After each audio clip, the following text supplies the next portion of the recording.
Hello everyone, welcome to our YouTube channel Keep It Simple. आज के video में हम बात करेंगे नवंबर 2022 के वायरलेस और होम ब्रॉडबैंड नंबर्स के बारे में। आपको पता ही होगा कि ट्राई यानी कि telecom regulatory authority of India हर महीने ये नंबर्स रिलीज करता है। तो इस बार जब ये नंबर रिलीज किए गए तो उसमें एयरटेल और जियो की जो परफॉर्मेंस है काफी अच्छी रही है।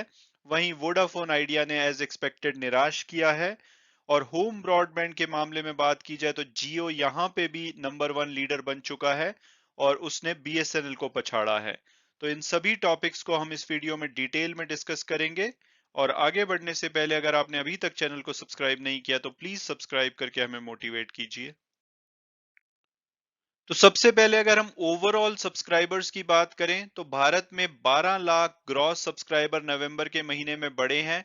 और अब टोटल अगर संख्या की बात की जाए कि भाई भारत में कितने वायरलेस सब्सक्राइबर हैं तो वो संख्या हो चुकी है 116 करोड़ 70 लाख।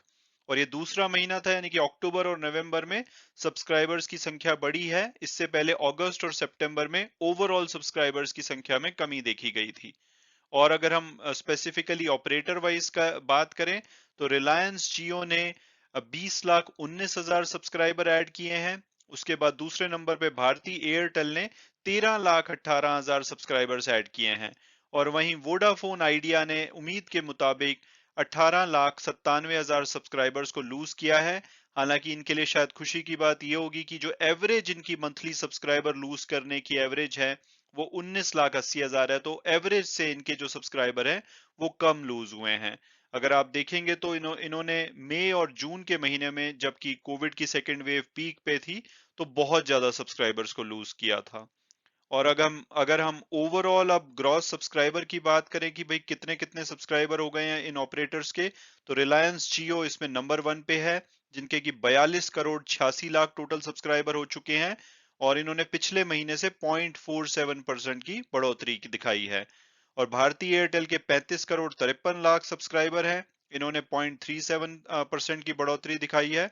और वोडाफोन आइडिया के अब 26 करोड़ 71 लाख सब्सक्राइबर्स रह गए हैं। और इन्होंने पिछले महीने के मुकाबले 0.7% की घटोतरी दिखाई है।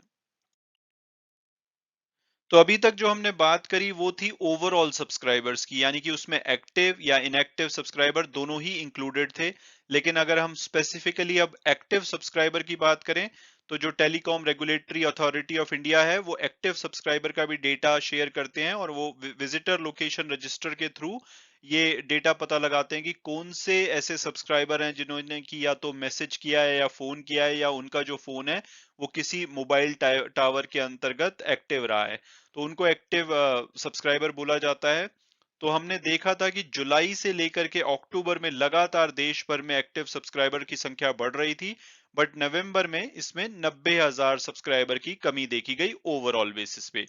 और अगर हम अब ऑपरेटर वाइज देखें तो सबसे कम इनएक्टिव जो सब्सक्राइबर हैं वो हैं एयरटेल के यानी कि इनके जितने भी सब्सक्राइबर्स हैं उसमें से ज्यादातर एक्टिव हैं।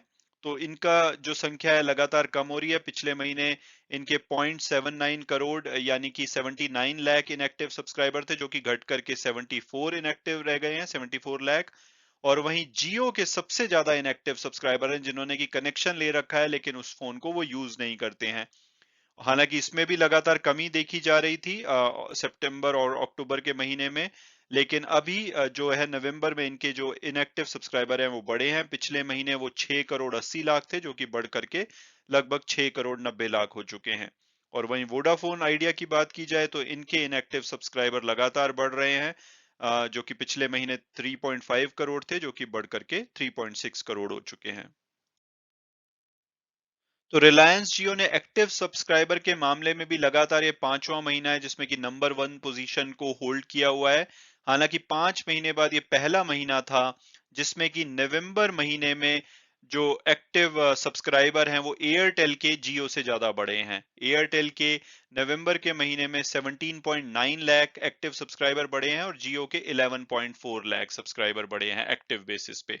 वहीं वोडाफोन आइडिया ने 27.5 लाख एक्टिव सब्सक्राइबर को लूज किया है और पिछले महीने भी इन्होंने 14.1 लाख एक्टिव सब्सक्राइबर लूज किए थे। और अगर इनकी पिछले महीने से परसेंटेज देखी जाए तो भारतीय एयरटेल के जो ओवरऑल एक्टिव सब्सक्राइबर हैं वो 0.52% बढ़े हैं और रिलायंस जियो के 0.32%। हालांकि वोडाफोन आइडिया के 1.17% एक्टिव सब्सक्राइबर कम हुए हैं। तो अगर एक्टिव सब्सक्राइबर में अगर रैंकिंग की बात की जाए तो ओवरऑल सब्सक्राइबर की तरह रिलायंस जियो यहाँ पे भी नंबर 1 है। हालांकि यहाँ पे इनका और भारतीय एयरटेल का गैप थोड़ा कम है। रिलायंस जियो के 35.96 करोड़ एक्टिव सब्सक्राइबर हैं और वहीं भारतीय एयरटेल के 34.79 करोड़ और वोडाफोन आइडिया के जो एक्टिव सब्सक्राइबर हैं वो 23 करोड़ 16 लाख रह गए हैं। तो अब अगर हम वायरलेस से आगे बढ़कर के अगर होम ब्रॉडबैंड की बात करें तो कई महीनों की फाइट के बाद रिलायंस जियो ने होम ब्रॉडबैंड के मामले में भी भारत संचार निगम लिमिटेड यानी कि बीएसएनएल को पछाड़ करके नंबर 1 पोजीशन हासिल कर ली है। और ये हैरानी की बात यह है कि सिर्फ 2 साल पहले ही इन्होंने ये अपनी सर्विस लॉन्च की थी होम ब्रॉडबैंड की और विद इन 2 इयर्स ये नंबर 1 प्लेयर बन गए हैं।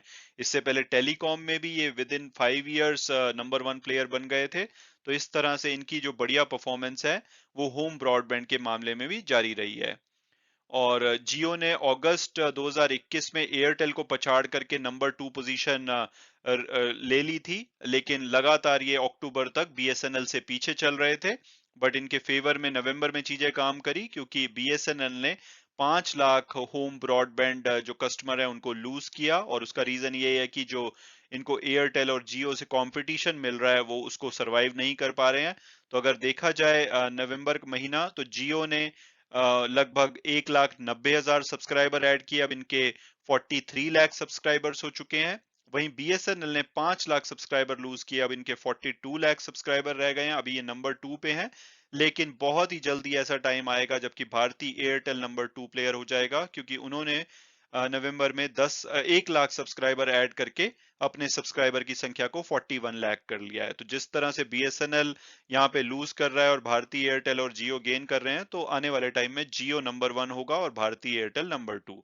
और अगर मार्केट शेयर की बात की जाए तो नवंबर के बाद जियो के पास 17.8% मार्केट शेयर है, बीएसएनएल के पास अभी भी 17.2% का मार्केट शेयर है और भारतीय एयरटेल ज्यादा दूर नहीं है, 16.7% मार्केट शेयर के साथ वो तीसरे नंबर की पोजीशन बनाए हुए हैं।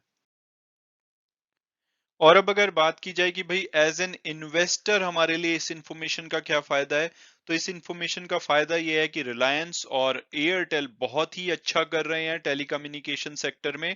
तो अगर आपको इस सेक्टर पे विश्वास है तो ये दोनों शेयर्स आपके पोर्टफोलियो में जरूर होने चाहिए। और वहीं वोडाफोन आइडिया डिसअपॉइंट कर रहा है। हालांकि वो न्यूज बेस्ड कुछ ऊपर नीचे चलता रहेगा, लेकिन उसकी अभी जो कहानी है बहुत ही लंबी लगती है, अभी उसको इम्प्रूव करने में काफी टाइम लग सकता है। तो उसको मेरी पर्सनल ओपिनियन में आपको अपने पोर्टफोलियो से दूर ही रखना चाहिए। अगर आप थोड़ा बहुत रिस्क लेना चाहते हैं तो टाइम बाउंड ट्रेड कर सकते हैं, लेकिन लॉन्ग टर्म इन्वेस्टर हैं तो रिलायंस और एयरटेल आपके पोर्टफोलियो में जरूर होने चाहिए। और हमेशा की तरह वीडियो क्लोज करने से पहले मैं डिस्क्लेमर दूंगा कि जो भी व्यूज हैं वो मेरे पर्सनल हैं। अगर आप कोई भी इन्वेस्टमेंट करना चाहते हैं तो अपने फाइनेंशियल एडवाइजर से बात करके ही कीजिए। Thanks so much for watching the video and God bless you all.